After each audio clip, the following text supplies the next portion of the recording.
Bem, bom dia, para todo mundo. Eu me chamo Priscila, sou formada em Engenharia Ambiental e Sanitária, estudando na área de recursos pesqueiros, participo de projetos de pesquisa junto com a Fiocruz.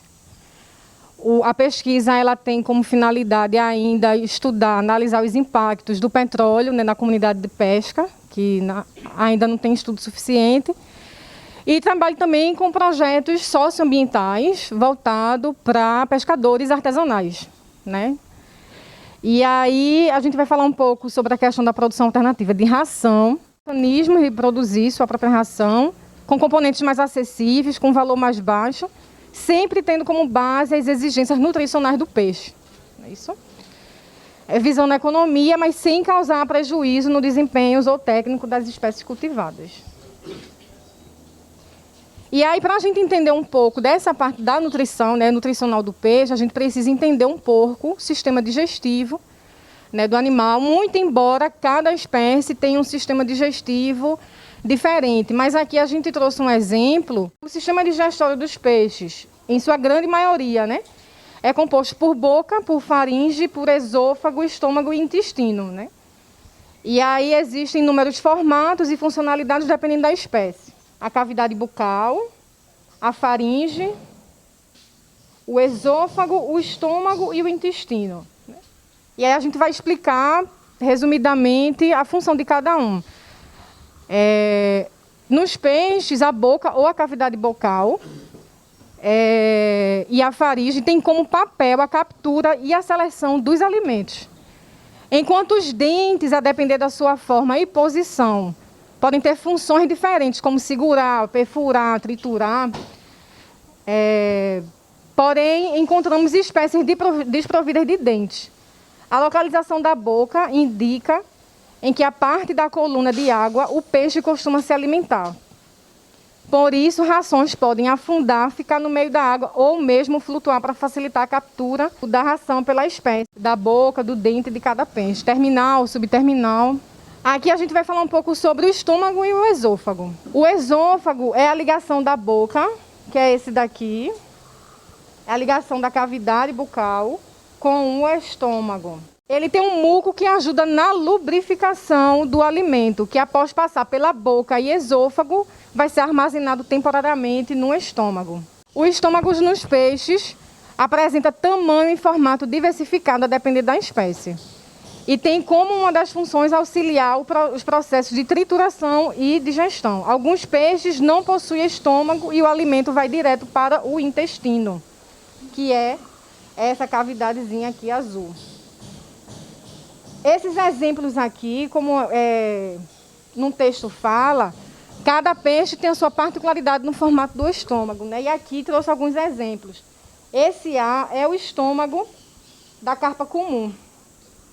O B, peixe pulmonado africano. Então, aqui é só para ilustrar que, a depender da espécie do peixe, cada espécie vai ter um formato de estômago diferente.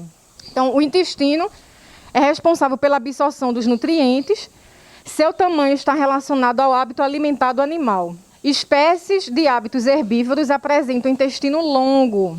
Intestino de maior tamanho facilita um melhor aproveitamento dos nutrientes fornecidos pelos alimentos, como é o caso dos herbívoros, em comparação com os carnívoros, que apresentam intestino curto e por isso ele tem menor ingestão do alimento. Então, essa figura aqui representa o carnívoro, Vocês veem que o intestino dele é meio que uma retinha assim, diferente do herbívoro, e aí ele tem uma capacidade melhor de absorção dos nutrientes. E aí vai também de espécie para espécie.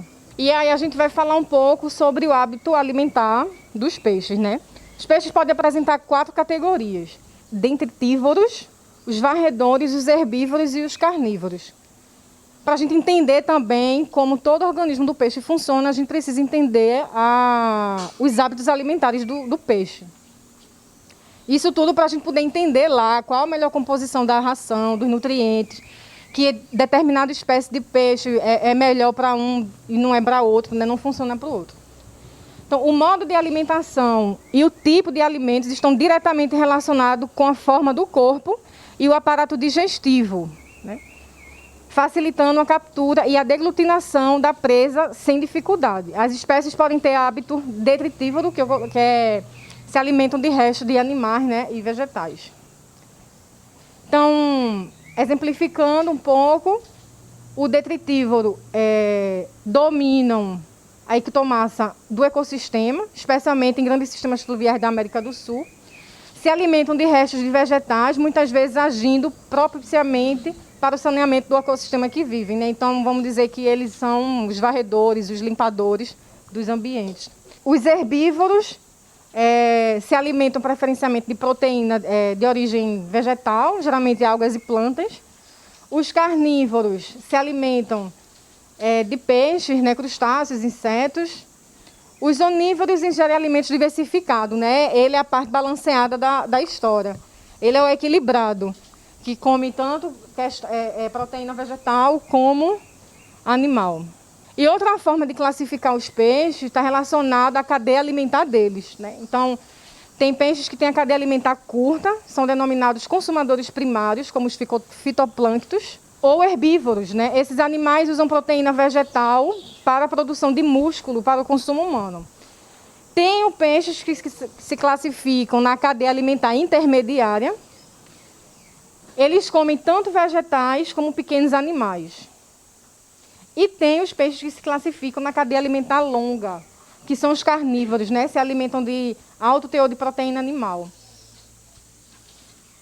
Então, espécies carnívoras apresentam canibalismo durante a fase da larva e necessitam de uma transição para aprender a comer a ração. Os que têm a cadeia alimentar mais longa.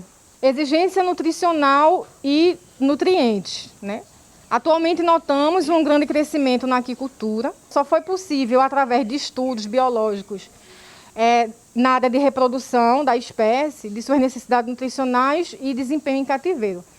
Porém, não importa o quão adaptáveis fossem as espécies, as condições geográficas, recursos genéricos, a eficiência na produção e a estrutura, se os animais confinados não tivessem uma adequada nutrição. O que ele diz é que não adianta a melhor estrutura, não adianta os melhores aparatos, se o animal ele não tiver uma nutrição adequada, né? E, como a Alexandre falou, né, às vezes a gente é penalizado pelos altos custos das coisas e às vezes a gente vai empurrando, né?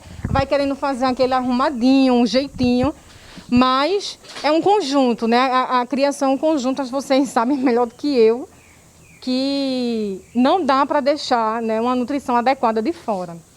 E, além das exigências nutricionais de cada espécie, o sistema de cultivo também requer composição de ração com adequado balanço de nutrientes para o crescimento. Informações sobre a matéria-prima, como a composição química e o valor nutritivo de cada alimento e nutriente a ser usado para formular dietas. Então, o que seriam alimentos? Alimentos são substâncias que apresentam propriedades nutritivas, que podem ser transformadas e aproveitadas pelo peixe para manter os processos essenciais à vida, podendo ser vegetal ou animal. Nutrientes ou princípio ativo. Quando a gente escutar que fala de nutriente ou de princípio nutritivo, o que é que ele quer dizer? Que é um componente do alimento ou grupo de constituinte dos alimentos com composição similares. Exemplo, proteína, hidrato de carbono, gorduras e fibras. Ração, né, é o alimento fornecido em quantidade adequada e proporcional à idade do peixe durante o objetivo da criação pelo determinado período, né? As fases, a idade. O valor nutritivo é a soma dos nutrientes, que a gente viu ali, de uma dieta, podendo ser os nutrientes brutos e os digestivos. Aí tem ração, alimento ou dieta balanceada. Composição de ingredientes que juntos conseguem atender às exigências nutricionais do peixe, né? Que é uma dieta balanceada. Quando a gente ouve uma ração suplementar ou adicional, fala que é um alimento ou ração fornecido para suplementar a dieta do peixe. Exemplo, microalgas, plantas, bioflocos. Ração suplementada, essas rações são preparadas e direcionadas à necessidade do cliente. Então, o cliente deseja uma ração suplementada com antibióticos, com vitaminas, né, e outros que o responsável acha necessário. Então, essas rações que são suplementadas são adicionadas antibióticos ou vitaminas que se faça necessário naquele momento ali do alimento do animal. Ração paletizada, né, passam pelo processo de fabricação que envolve umidificação com água ou vapor e posterior compressão. O que deixa a ração mais densa, nesse caso, quando joga a ração afunda. Ração extrusada, a ração com característica que flutua, pois o amido expande, gelatinizando após a extrusão, que acontece em altas temperaturas. E essa ração é aquela que a gente joga, né, e fica ali na superfície. Palatabilidade é o componente que é agradável ao paladar do peixe. A gente vai ouvir muito isso quando a gente vai ver os componentes nutricionais, né, da ração. Tem ração que é mais palativa para o peixe do que outra. Então, os nutrientes são componentes alimentares de composição química específica de um dado grupo envolvendo no metabolismo celular ou da manutenção da vida. Dentre os grupos, podemos destacar as proteínas, os carboidratos, a água, os lipídios, as vitaminas e os minerais. A absorção dos nutrientes acontece no intestino através de capilares venosos. Isso a gente viu lá na frente, né, no comecinho, que o intestino ele faz esse papel da absorção dos nutrientes. Os carboidratos, as maiores fontes de energia para os animais são os carboidratos e os lipídios. Carboidratos, temos o amido, os açúcares, né, que é a glicose, a frutose, a galactose, em duas categorias, que são as solúveis e as insolúveis. Nos peixes, a digestão do carboidrato é rápida, sendo absorvida na forma de monossacarídeos, que são compostos mais simples de carboidrato. Quando ele ingere, o carboidrato ele é transformado em monossacarídeo, facilitando a ingestão. Os lipídios são compostos orgânicos encontrados em tecido de origem animal e vegetal. Esses são insolúveis em água, rico em carbono e hidrogênio e pobre de oxigênio. Sua absorção acontece principalmente na forma de ácido graxo. Ao chegarem no intestino, sofrem ação de sais biliares, que agem como detergente, separando as pequenas gotas em gordura. O suco, né? Esse suco gástrico que faz a quebra do lipídio, facilitando. É como se a gente pegasse uma panela com óleo, se jogar na água... Isso. Se joga uma panela de óleo debaixo d'água, ele não vai se desenvolver. A gente pega o detergente e faz a limpeza. Então, esse suco biliar, né, no intestino, ele faz essa quebra do lipídio para facilitar a ingestão do lipídio pelo intestino do animal. As proteínas são absorvidas em grande parte como aminoácido. Cerca de 20 aminoácidos compõem a maioria das proteínas, um dos mais importantes nutrientes para a vida e crescimento e produção do peixe. A composição da proteína no corpo do peixe é de 15% a 20% e pode variar de espécie para espécie. Dietas que apresentam teores proteicos não satisfatórios à necessidade nutricional da espécie provocam o comprometimento no crescimento. As vitaminas. Peixes apresentam exigências vitamínicas distintas entre espécies para cada fase do seu crescimento, do seu tamanho, da velocidade de crescimento, do sistema e do ambiente de cultivo. Dentre as vitaminas, os peixes necessitam, de forma geral, de 15 vitaminas. Os elementos minerais, quanto aos minerais, estes podem ser incorporados à ração ou mesmo adquiridos no meio do cultivo dele, né? Através da água, do ambiente que eles estão vivendo.